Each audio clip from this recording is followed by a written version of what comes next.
What's up everyone, welcome back. Ubisoft have just dropped a batch of balancing changes, and while none of these look game changing on paper, a few of them are actually going to have a much bigger impact than the numbers suggest.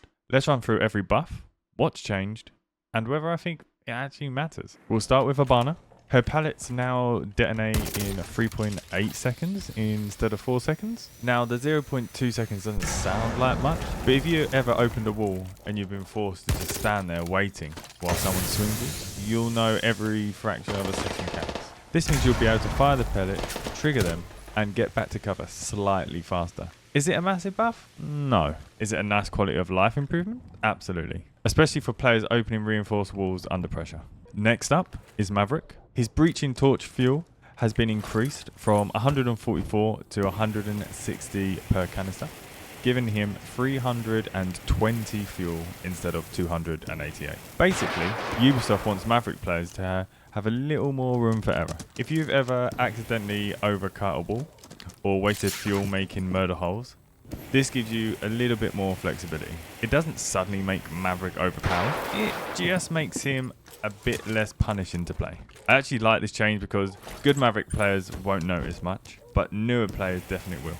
Now here's one I think is actually pretty nice. Fuze's cluster charge deploy time on reinforced walls has gone from 2 seconds down to 1.75 seconds.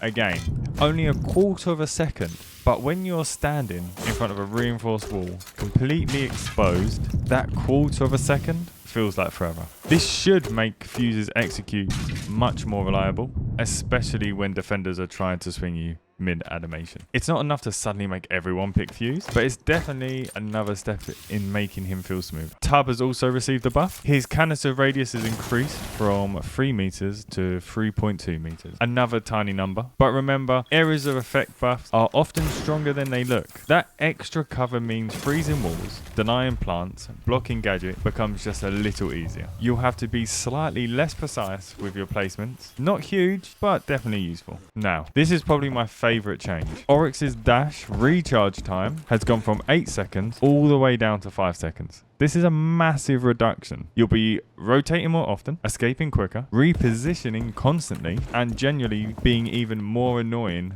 than Oryx already is. If you're an aggressive roamer, this is honestly a really nice buff. I wouldn't be surprised if we start seeing a lot more Oryx players after this. Mute also gets a quality of life buff. His signal disruptor radius increased from 2.475 meters to 2.6 meters. The warning radius also gets a slight increase. This just makes placements more forgiving. You'll have an easier time covering drone holes, doorways, reinforced walls without needing the pixel perfect positioning. Mute is already one of the strongest defenders in the game, so this probably just makes him even more comfortable to play. Impact EMP grenades have also been buffed. Their range increases from 1.8 meters to 2 meters. That means it's easier to disable multiple gadgets with a single EMP, less precise throws, more consistent value. This is one of those changes you'll probably appreciate without even thinking about it after a few games. Finally, the Reaper has received a recoil adjustment. Ubisoft says the recoil stages now kick in later during sustained fire.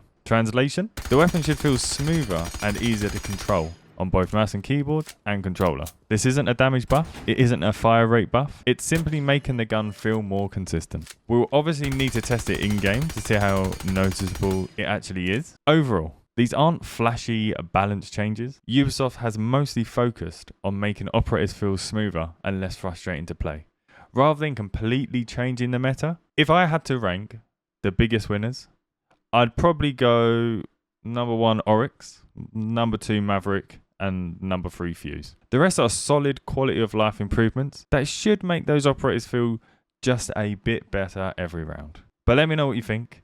Which buff do you think is actually going to change the meta? And is there an operator you think Ubisoft should have buffed instead? If you've enjoyed the breakdown, don't forget to leave a like, subscribe if you're new, and I'll catch you in the next one. Love you, bye.